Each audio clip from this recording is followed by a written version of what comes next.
Good morning, students. Today's subject is primary health care for A&M students. Now we are going to discuss about a fever. Fever, it is normally the high temperature of the body. Okay, so जेव्हा आपल्या बॉडीचं temperature वाढतं तेव्हा आपण त्याला बोलतो fever किंवा ताप. ठीक आहे. सो आज आपण फीवरबद्दल डिस्कस करूया. फीवर त्यासाठी तुम्हाला heat production and maintenance of the body temperature याबद्दल स्टडी करावं लागेल. आपल्या बॉडीमध्ये हीट प्रोडक्शन कसं होतं, बॉडी टेम्परेचर कसं मेंटेन होतं आणि बॉडी टेम्परेचर कोण मेंटेन करतं याबद्दल आधी बघूया, त्यानंतर फीवरकडे वळूया. ठीक आहे. सो फर्स्ट हीट कशी जनरेट होते बॉडीमध्ये. Heat is generated in the body through a food metabolism. जे आपण अन्न खातो त्याचं चयापचय प्रक्रिया होते आणि त्यामधून एनर्जी ऊर्जा निर्माण होते. ठीक आहे. आणि ही एनर्जीचं रूपांतर कशामध्ये होतं, हीटमध्ये होतं. ठीक आहे. या प्रकारे आपल्या बॉडीचं टेम्परेचर मेंटेन केलं जातं.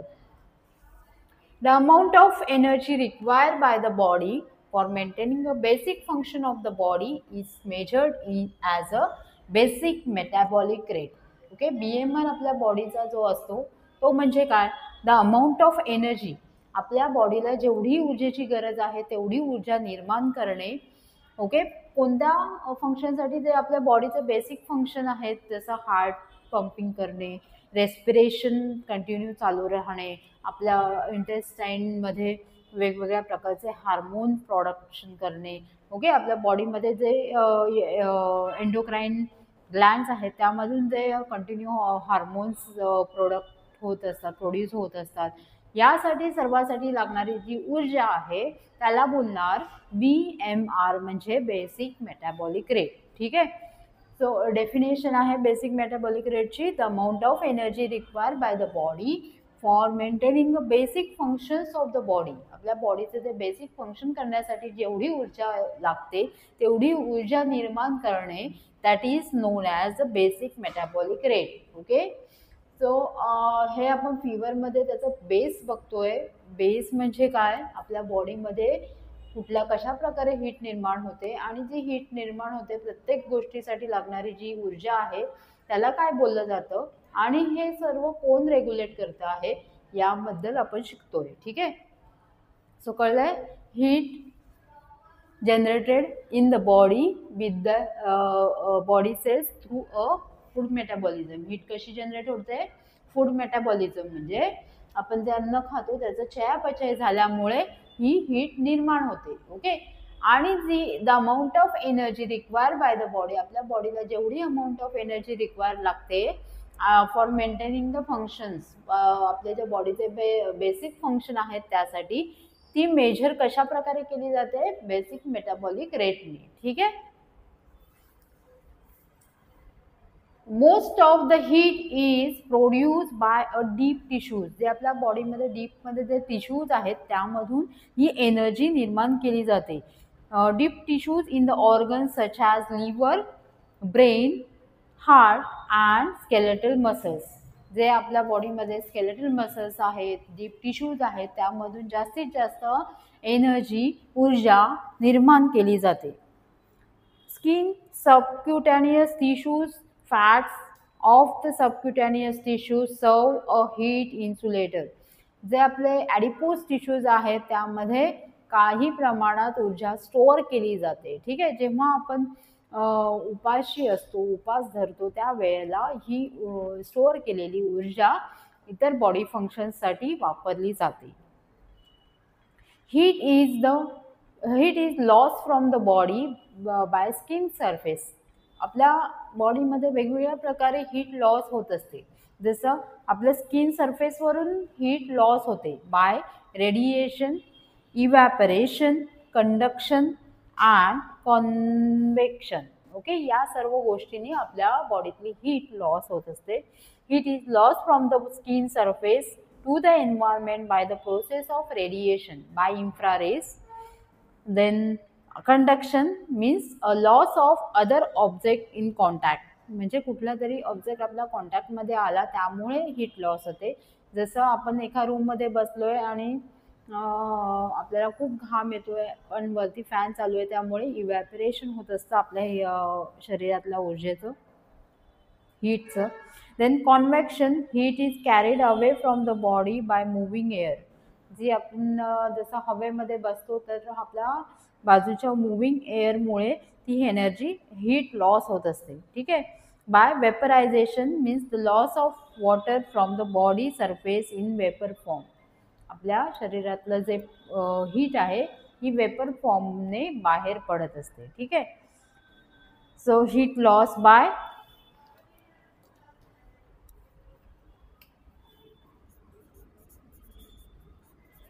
heat loss from the body by radiation,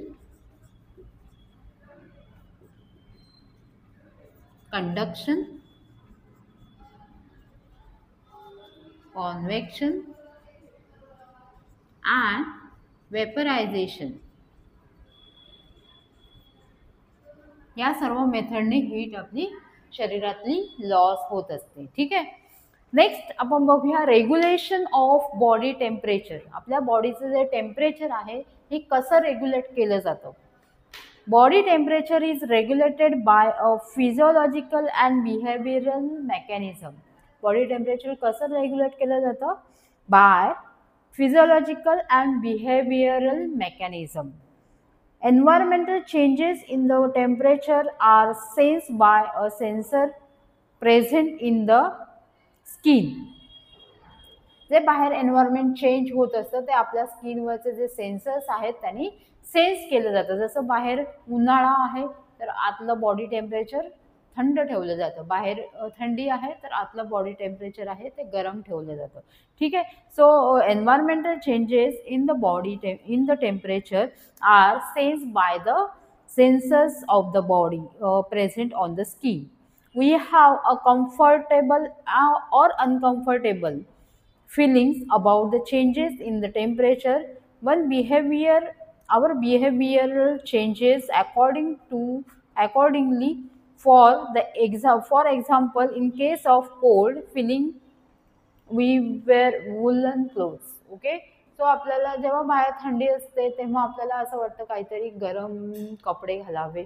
बाहेर उन्हाळा असतो तेव्हा आपल्याला वाटतं की काहीतरी कॉटनचे कपडे घालावे जेणेकरून आपला घाम त्या कपड्यांनी शोषला जाईल.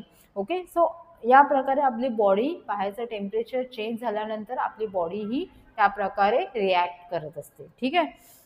नाव the hypothalamus function as a thermostat of our body. So आपलं बॉडी टेम्परेचर कोण रेग्युलेट करत आहे. Hypothalamus. It is a temperature regulating centre. Okay.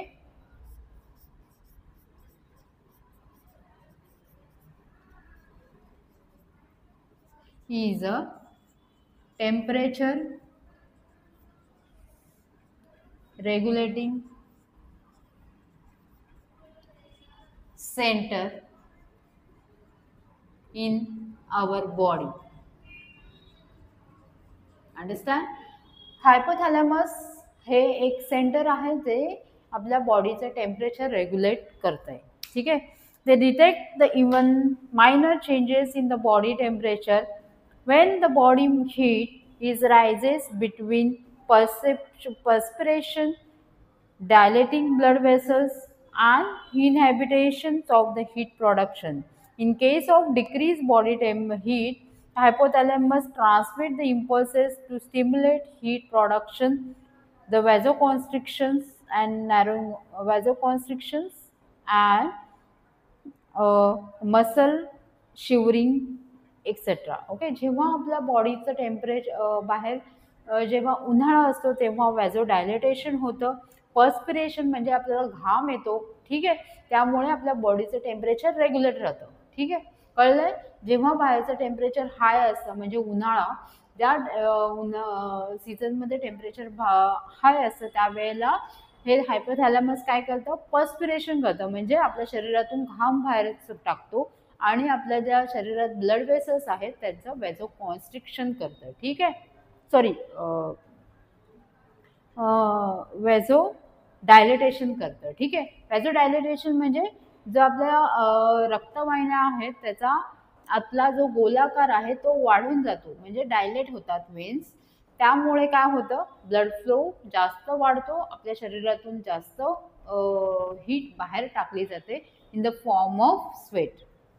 आणि ह्याच्या अपोजिट जेव्हा बाहेर थंडी असते तेव्हा आपली बॉडी कशी रिॲक्ट करते, हायपोथॅलॅमस काय करतं की वॅझो कॉन्स्ट्रिक्शन करतं. वॅझो कॉन्स्ट्रिक्शन केल्यानंतर वॅझो कॉन्स्ट्रिक्शन करणे म्हणजे जे ब्लड वेसल्स आहेत त्याचा आतला जो गोलाकार आहे तो कमी करणे म्हणजे वॅझो कॉन्स्ट्रिक्शन. आणि हे वॅझो कॉन्स्ट्रिक्शन झाल्यामुळे आपल्याला शिवरिंग फील होतं, थंडी वाजून येते. ठीक आहे. आणि आपल्या शरीरामध्ये भरपूर प्रकारात हीट निर्माण होते. ओके. बाहेर थंडी असल्यावर काय होतं, आपल्या शरीरात कॉन्स्ट्रिक्शन होतं आणि शिवरिंग म्हणजे आपल्याला थंडी वाजून येते आणि थंडी वाजून आल्यावर आपल्या शरीरामध्ये जास्तीत जास्त ऊर्जा निर्माण होते, जेणेकरून आपल्या बॉडीचं टेम्परेचर वाढायला लागतं. ठीक आहे. सो हे जे मेकॅनिझम आहे हे कोण परफॉर्म करत आहे, हायपोथॅलॅमस. ठीक आहे. इथपर्यंत कळलं. हे फिवरचं बेसिक फॉर्म आहे. ओके. म्हणजे आपल्या बॉडीमध्ये जे heat production and maintenance of body temperature कसं होतं याबद्दल आपण आता शिकलो. नेक्स्ट आपण बघणार आहोत फिवर म्हणजे काय. Okay.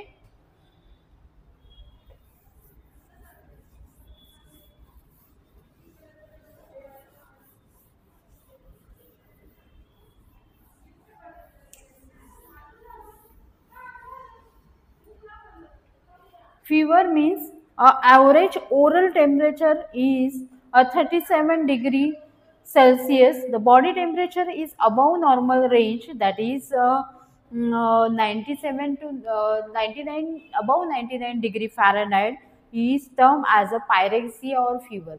The fever is also known as pyrexia. Okay. So fever ला दूसरा एक नाव आहे. Fever is also known as pyrexia. Okay. So normal जेव्हा body temperature above the normal range असतं that is called a fever.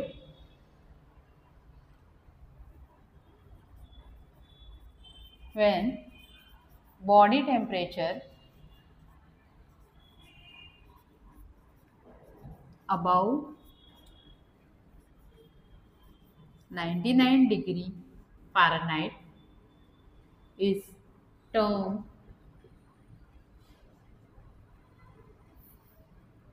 as fever.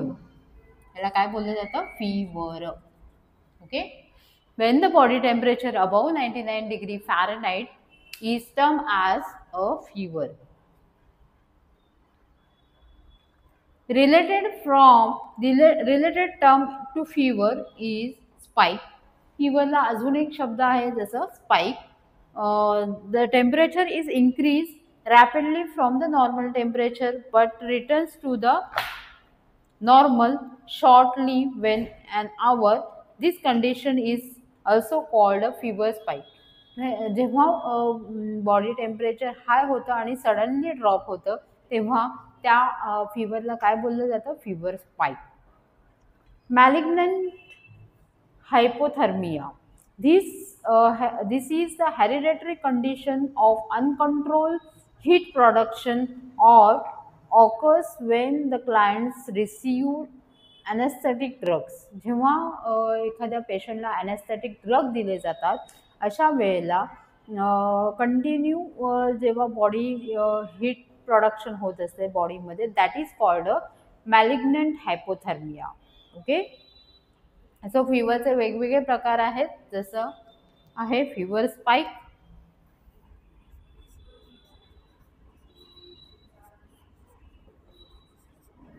when the body temperature is increases rapidly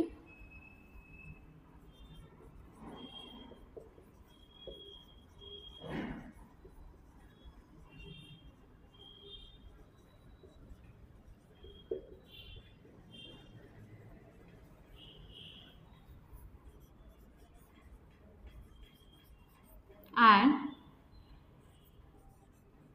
drop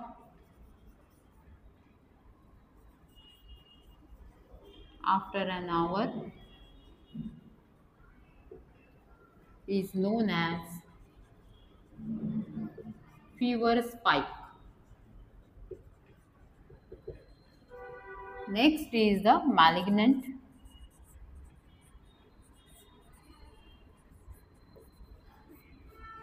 hyperthermia. Malignant hyperthermia, this is hereditary condition of uncontrolled heat production. This is the hereditary condition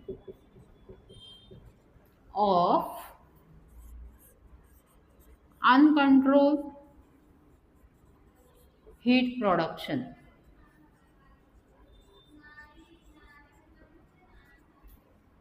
Uncontrolled heat production or occurs when the client receive a anesthetic drug or occurs when client receive anesthetic drug.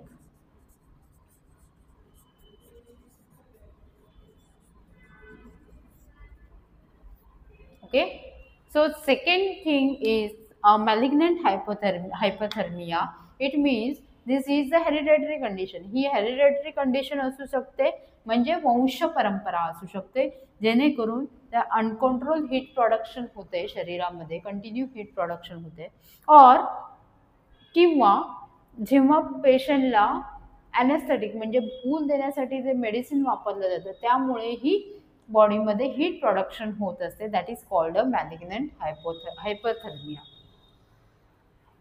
The pyrexia is also known pyrexia of unknown origin. Next thing is third one is pyrexia of unknown origin. Means ताप आहे पेशंटला पण त्याचं काय कशामुळे आलाय ताप त्याचं काय कोणत्या मायक्रो ऑर्गॅनिझममुळे आलेला आहे ताप ह्याचं फाइंड आउट होत नाही तेव्हा त्या कंडिशनला बोललं जातं pyrexia of unknown origin. Pyrexia of unknown origin means the fever with unknown cause or etiology. Fever with unknown cause. Fever आहे पण त्याचं कॉज कशामुळे आलाय ते माहीत नाहीये अशा कंडिशनला बोलतात pyrexia of unknown origin. Next thing is हायपरपायरेक्सिया.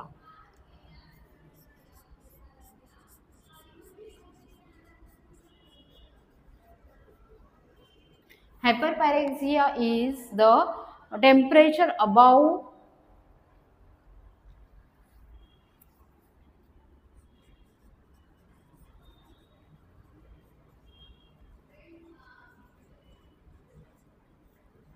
100 degree Fahrenheit, 105 degree Fahrenheit is known as a hyperpyrexia. Okay, याला बोलणार जास्तचा ताप. ओके, म्हणजे टेम्परेचर जेव्हा 105 पेक्षा जास्त असतं त्याला बोलणार हायपरपायरेक्सिया.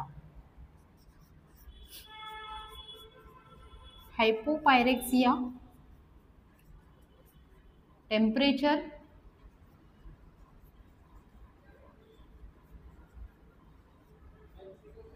Below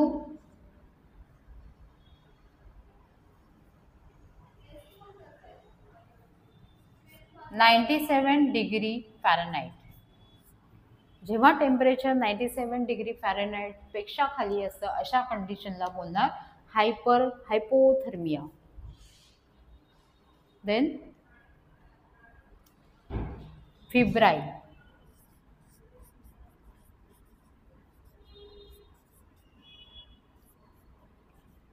when the client suffering from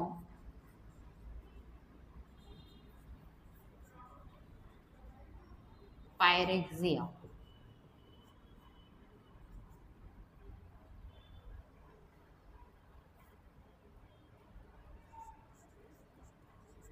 जेव्हा एखादा पेशंट तापाने सफल झालेला असतो अशा कंडिशनला आपण काय बोलतो, फिब्राईल, अफिब्राईल.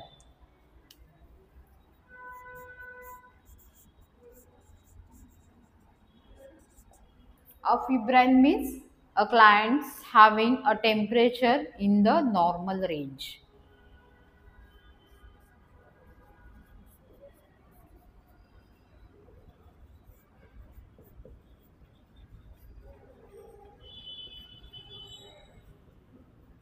In normal range.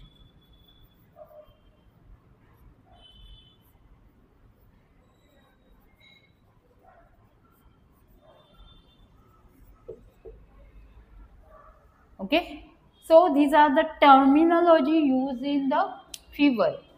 Fever spike means when the body temperature increase rapidly and dropped after an hour is known as a fever spike.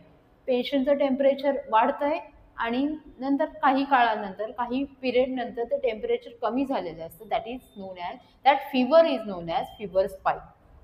Malignant hypothermia, this is the hereditary condition of uncontrolled heat production or occur when the patient receive an anesthetic drugs. Okay, next is the pyrexia of unknown origin, means the fever of unknown, fever with unknown cause. म्हणजे ज्या फिवरला काही कारण नाहीये तरी fever आलाय तर अशा फिवरला बोलणार pyrexia of unknown origin. Hyperpyrexia means the temperature above normal, means above the 105 degree Fahrenheit. Hypopyrexia means temperature below the normal, the normal temperature पेक्षा खाली temperature असणे, that is called a hypopyrexia. Febrile means the client suffering from the pyrexia. एखादा patient जर तापाने सफर झालेला असेल तर आपण त्याला फिब्राईल असं बोलतो. Afebrile means the client having a normal temperature. ज्या पेशंटला नॉर्मल टेम्परेचर, बॉडी टेम्परेचर आहे अशा वेळेला, अशा कंडिशनमध्ये आपण त्याला अफिब्राईल असं नाव देतो. ठीक आहे. नाव the clinical manifestation of the fever. फिवरच्या स्टेजेस आहेत, वेगवेगळ्या स्टेजेस आहेत, त्याबद्दल आपण शिकूया. Different manifestations, clinical manifestations of the fever.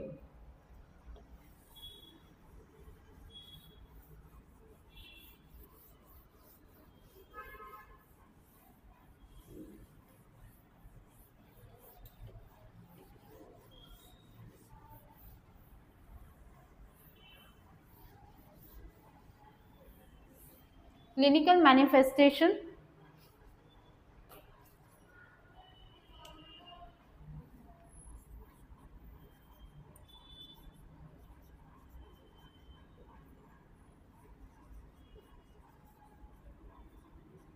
of fever. First one is initially.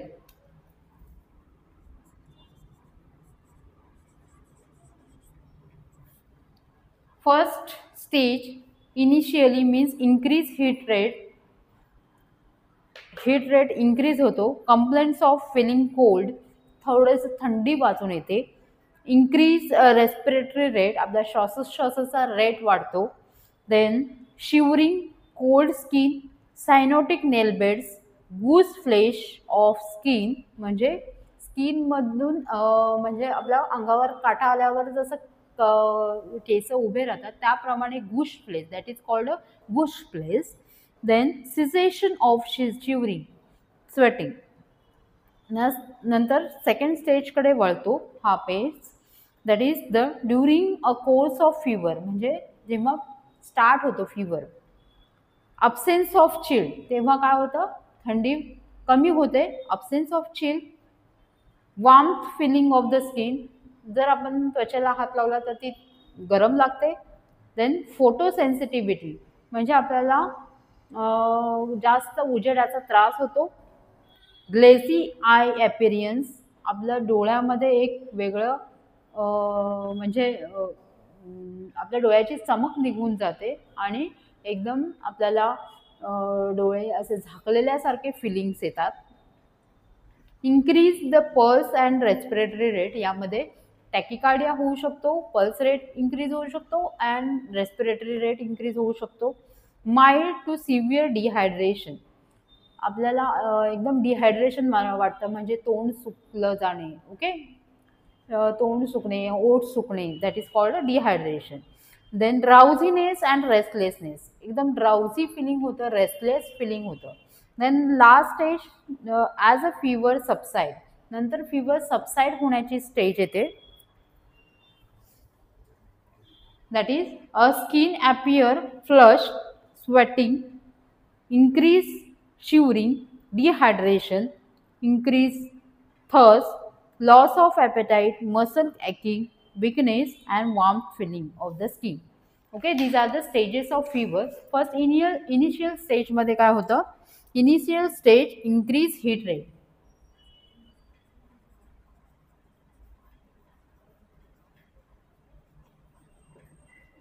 Then complaints of feeling cold. थंडी वाजून येते. Next is increase respiratory rate.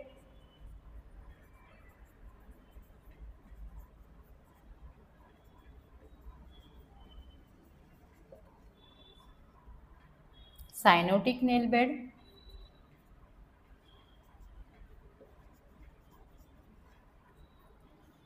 Shivering.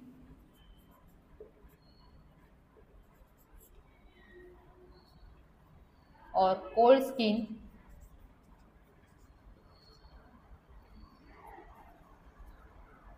Goose flesh on skin. Then cessation of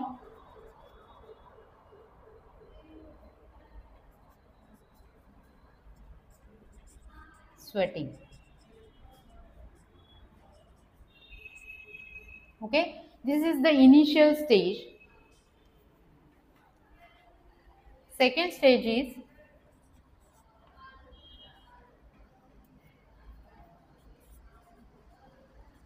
during course of fever,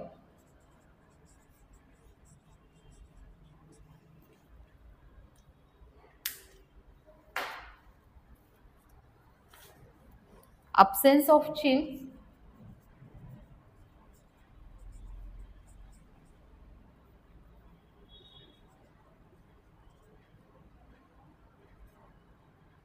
warmth feeling of skin, then photosensitivity,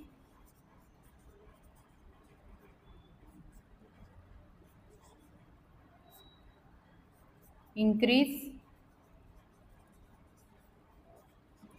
pulse and respiratory rate.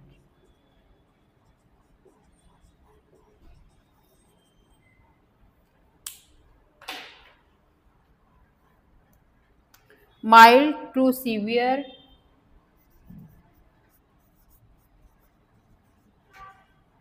dehydration,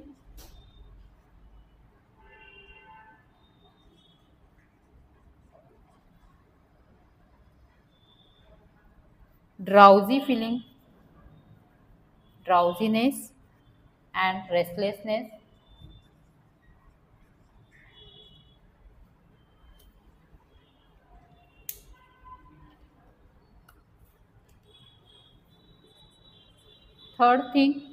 third stage is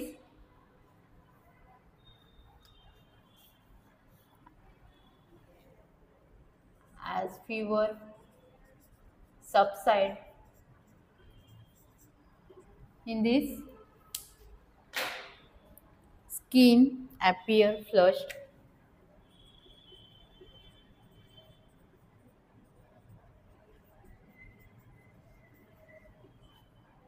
sweating, increase shivering, dehydration,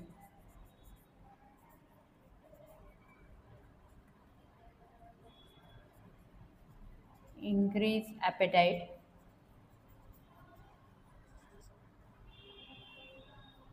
increase thirst, loss of appetite,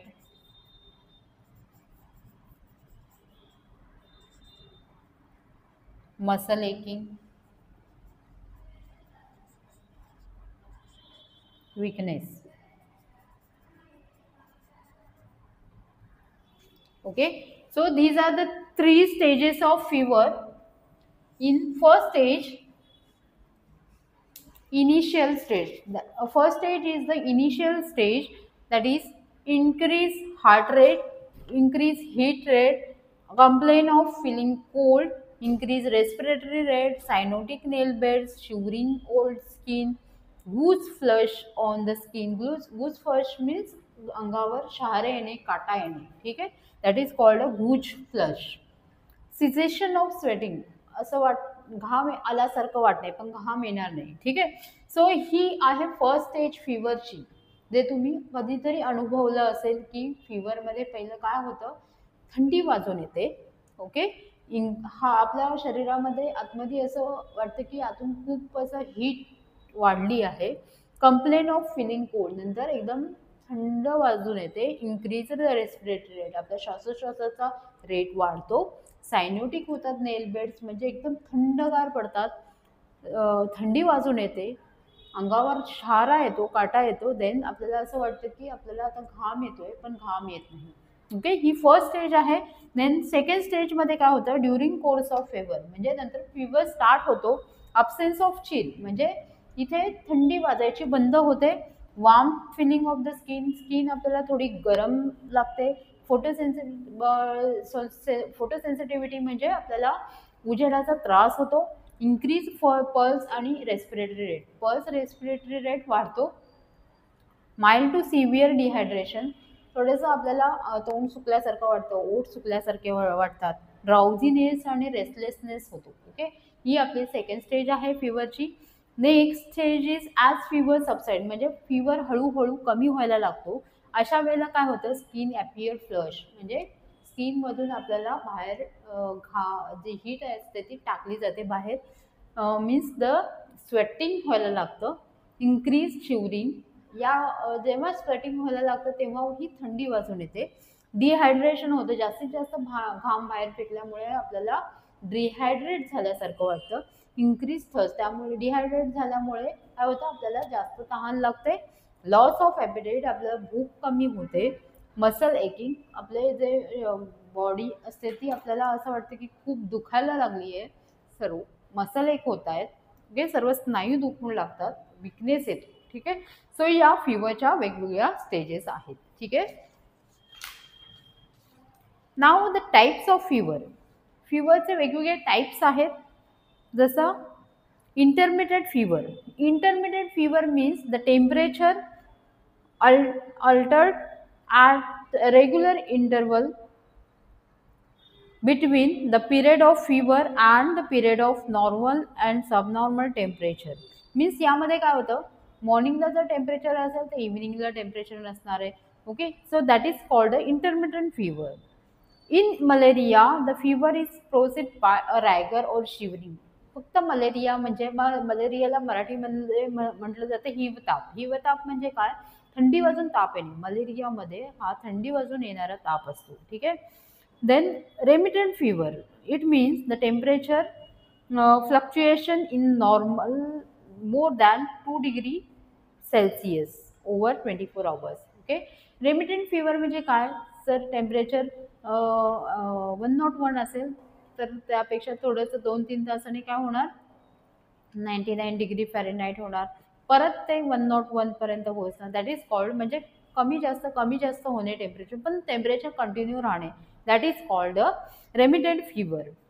then relaxing fever. Relaxing fever means what, fever आला पेशंटला, त्यातून तो बरा झालेला आहे, परत त्याला बरा झाल्यानंतर परत 2 दिवसांनी त्याला फिवर येणे. That is called a relaxing fever. Okay, relaxing fever म्हणजे काय, पेशंट फिवरसाठी आलेला आहे तुमच्याकडे, तुम्ही टॅबलेट्स दिल्या, नंतर पेशंट बरा झाला, 4-5 दिवसांनी बरा झाला आहे, परत त्याला काही साइन सिम्पटम्स चिन्ह लक्षणं दिसायला लागली फिवर सारखी, okay, that is called a relapsing fever. Then irregular fever, it means it is differ from the above categories. The fever may subside suddenly and gradually. Okay, fluctuation होणे. Irregular fever म्हणजे fluctuation होणे, continue fluctuate होणे. 101 असेल एखाद्या वेळेला, परत तो 99 पर्यंत येतो, परत नॉर्मलवर येतो पेशंट, परत त्याला 99 degree Fahrenheit in continue in a one day fluctuate होतोय फिवर सारखा. Okay, that is called a irregular fever. Now the causes of fever. वेगवेगळे कारणं आहेत फिवरसाठी. कोणती कोणती कारणं असू शकतात? Common condition of causing fever is malaria. First cause is malaria. Malaria is mosquito-borne febrile disease caused by a malarial parasite. हा कुठल्यामुळे होतो? Malaria, malarial parasite, that is known as a Plasmodium malariae. Okay. The signs and symptoms of malarial fever are cold stage, hot stage and sweating stage. जसं मी आता ही फिवरच्या stages सांगितल्या त्याचप्रमाणे या मलेरियामध्ये fever असतो, या स्टेजमध्ये फिवर आपल्याला दिसतो. Then second cause is typhoid. It is a waterborne disease. Typhoid हा कशामुळे होतो? पाण्यामुळे होणारा आजार आहे. It is acute communicable disease cause by a salmonella typhi. याचा पॉझिटिव्ह ऑर्गॅनिझम आहे साल्मोनेला टायफी. हे आपण कम्युनिटी हेल्थ नर्सिंगमध्ये बघितलेलं आहे. कम्युनिटी ह्या प्रिव्हियस आपण लेक्चर घेतलेलं आहे कम्युनिकेबल डिसीजचं, त्यामध्ये आपण हे बघितलेलं आहे पॉझिटिव्ह ऑर्गॅनिझम्स. ठीक आहे. So typhoid is cause by a salmonella typhi and this disease is marked by a prolonged fever, toxic symptoms, constitutional of the disturbance. The term enteric fever, याला enteric fever पण बोललं जातं. The incubation period of the typhoid fever is 2 to 3 weeks. याचा incubation period असतो 2 to 3 weeks. The patient suffer from the high fever of about 104 degree Fahrenheit and continue headache. Okay, यामध्ये diarrhoea होतो, continue fever असतो. Okay, above 104 degree Fahrenheit, that is called typhoid and it is waterborne disease cause by a positive organism is salmonella typhi. Next cause is acute respiratory infection. So acute respiratory infection झाल्यामुळेही आपल्याला ताप येऊ शकतो, जसं malaria आहे.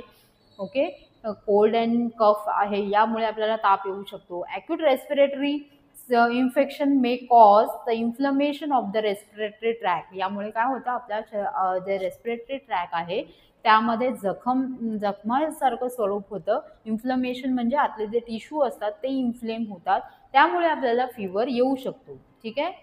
So inflammation of the respiratory track anywhere from the nose to the lungs with a wide range of combination of symptoms. Sinus is acute respiratory infection are often classified as a upper respiratory tract infection and lower respiratory tract infection. यामध्ये दोन parts पडतात. Upper respiratory track infection म्हणजे साधा सर्दी खोकला होणे, and lower respiratory track infection means जे lungs किंवा अल्व्होलाई आहे यांना त्रास होणे, म्हणजे निमोनिया सारखी कंडिशन होणे, ट्युबरक्युलोसिस सारखी कंडिशन होणे, that is called a lower respiratory tract infection. Okay, clinical features of the lower respiratory and upper respiratory tract infection is sore throat, nose, watering from the nose, difficulty in breathing, etc. Okay, and in X-ray there is a patches are seen in the lungs. So these all are the causes of fever, and other causes are also because of viruses like measles, rubella, mumps, influenza virus, etc. So other causes म्हणजे वेगवेगळ्या micro ऑर्गॅनिझमचे infection झाल्यामुळेही आपल्याला fever येऊ शकतो. Now the nursing management of fever patient. Nursing management काय आहे fever पेशंटची? Check the vital signs and frequently monitor the temperature. यामध्ये फर्स्ट जे आहे nursing management is vital sign check करणे. ओके, वायटल साइन चेक करणे आणि कंटिन्यू टेम्परेचर मॉनिटर करणे पेशंटचं. Then assess the skin colour and temperature. Skin colour assess करणे, temperature assess करणे, maintain the ventilation in the room, जे आपल्या जे पेशंट तिथे झोपला आहे अशा रूमचं टेम्परेचर मेंटेन करणे, remove the blanket when the client complaints of hot feeling, during shivering give the patient blanket, provide a balance diet and fluid. Fever स्टेजमध्ये काय होतं, डिहायड्रेशन होतं, त्यामुळे जास्तीत जास्त पेशंटच्या शरीरात फ्लुइड गेलं पाहिजे याची जबाबदारी एका चांगल्या सिस्टरची असते. Maintain the input and output chart, maintain oral hygiene of the patient for keeping mucous membrane moist, restrict the clients activity level as it enhance the heat production. पेशंटच्या ज्या ॲक्टिव्हिटीज आहेत त्या रिस्ट्रिक्ट केल्या पाहिजेत, म्हणजे कंटिन्यू बेड रेस्ट पेशंटला दिली पाहिजे जेणेकरून हीट प्रोडक्शन शरीरातलं कमी होईल. Okay, provide a sponge bath to enhance the heat loss. Okay, heat loss कमी होण्यासाठी काय केलं पाहिजे, स्पंज बाथ दिलं पाहिजे जेणेकरून पेशंटला जे तापामध्ये घाम वगैरे आलेला असतो त्यामुळे मायक्रो ऑर्गॅनिझमची वाढ होण्याची शक्यता असते, त्यामुळे पेशंटला या वेळेला स्पंज बाथ दिलं पाहिजे. Provide a dry and clean clothing and clean linen, give a prescribe analgesic, पेशंटला प्रिस्क्राईब एनर्जेसिक दिले पाहिजे जसं पॅरासिटामॉल आहे. ओके, अँटीपायरेटिक दिले पाहिजे drugs. Okay,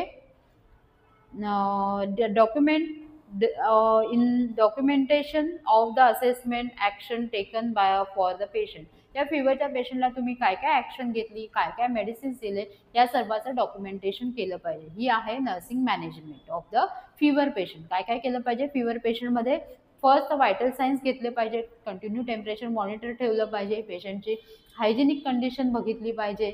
okay, clean clothes and clean linens provide केले पाहिजेत, पेशंटला कंटिन्यू